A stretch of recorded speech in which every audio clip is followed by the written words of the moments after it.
پہلے سر اور اب کمر سے درد اٹھتا، اس کی آنکھوں میں نمی بھر گیا تھا۔ ماورا کی بکس ہاتھ سے چھوٹ کر پھر زمین پوش ہوئی تھی۔ اس حصے میں رش کم ہوتا تھا اور اس وقت تو ماورا کی بدقسمتی سے اکا دکا اسٹوڈنٹس بھی دکھائی نہیں دے رہے تھے۔ تم گھٹیا شخص، کیا بدتمیزی ہے یہ! چھوڑو مجھے۔ ماورا نے اس کی حرکت پر طیش میں آتے اس پر ہاتھ اٹھانا چاہا تھا، مگر اس کا اٹھا ہاتھ اپنے چہرے تک پہنچنے سے پہلے ہی منہاج درانی بیچ میں ہی روکتا اپنی گرفت میں لے گیا تھا۔ یہ غلطی دوبارہ کبھی بھول کر بھی مت کرنا، ورنہ اس کا انجام تمہاری سوچ سے بھی کہیں زیادہ ہوگا۔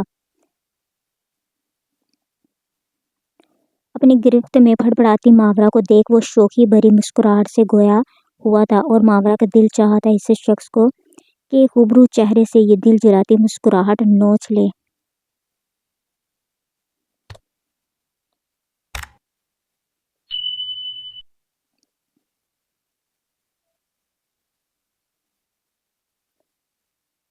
وہ اسے خود کو آزاد کروانے کی پوری کوشش کر رہی تھی، مگر اس لمبے چوڑے مضبوط قد و قامت والے شخص کے سامنے اس کی مزاحمت ایک چونٹی سے زیادہ کچھ نہیں تھی۔ اور کیا کہا تم نے؟ میں تمہارے قدموں میں گر کر تم سے معافی مانگوں گا؟ ہاں ہاں، تم تو پہلے سے بھی زیادہ نون سینس بولنے لگی ہو یار۔ میں نے کچھ غلط نہیں کیا تمہارے ساتھ، وہی کیا جو ایک طوائف زادی ڈیزرو کرتی ہے۔ ہم شریفوں اور عزت دار لوگوں کے معاشرے میں تم جیسیوں کی کوئی جگہ نہیں۔ تمہارا کام گھنگرو پہن کر ناچنا ہے، یہ بکس پڑھنا نہیں۔ میرا تو شکریہ ادا کرنا چاہیے تمہیں۔ سو سویٹ ہارٹ، تمہیں تمہاری اصل جگہ تمہاری جگہ پہنچا دیا تھا۔ منہاج درانی نے بات کے اختتام پر زہر خوند لہجے میں پھنکارتا، آنکھوں میں اس کے لیے حقارت لیے دیکھتا وہاں سے نکل گیا تھا، جبکہ ماورا کتنے ہی لمحے ساکت سی وہاں کھڑی رہی تھی۔ منہاج کے کہے جانے والے الفاظ اس کے کانوں میں گونجتے، اس کے دل پر نشتر کی طرح چلتے اسے لہو لہان کر گئے تھے۔ وہ جانتی تھی خود کو جتنا بھی غیر مردوں کی نظروں سے چھپا کر اور اپنا دامن پاک صاف رکھ لیتی، مگر اس کی حقیقت ہمیشہ یہی رہنی تھی کہ وہ ایک طوائف زادی ہے۔ جیسے وہ کبھی اپنی ذات سے جدا کر کے ایک باعزت زندگی نہیں گزار سکتی۔ اس کی آنکھوں کے کٹورے لبالب پانیوں سے بھر گئی تھے، جن سے کئی آنسو ٹوٹ کر ماورا کے گالوں پر پھسلتے بے مول ہوئے۔ زنیشا میری جان، تمہیں تو بہت سخت بخار ہے۔ شمسہ بیگم اور باقی سب ذیشان کی گمشدگی اور باقی سب معمولات کی وجہ سے اتنے الجھے ہوئے تھے کہ انہیں زنیشا کا خیال ہی نہیں رہا تھا۔ ازمیر کی اطلاع پر جیسے ہی ذیشان کے کمرے کی تلاشی لی گئی تو اسے الماری میں رسیوں سے بندھا پایا گیا تھا۔ منہ پر بھی پٹی بندھی تھی، جس کی وجہ سے وہ مدد کے لیے کسی کو بلا نہیں پایا تھا۔ اس کے چہرے اور جسم پر زخموں کے نشان بھی تھے، جو اسے ملک ذوحان نے اسی کے کمرے میں آ کر پیٹتے شادی کے گفٹ کے طور پر دیے تھے۔ سب لوگ ذیشان کی حالت دیکھ سہم گئے تھے۔ ملک ذوحان نے جو کہا تھا وہ کر دکھایا تھا۔ اس نے شادی تو رکوا دی تھی، مگر وہ آخر ازمیر میران کے قہر کو آواز دے گیا تھا۔ آخر ازمیر میران کے غضب ناک تاثرات بتا رہے تھے کہ اس بار وہ ملک ذوحان کو بخشنے کا ارادہ بالکل بھی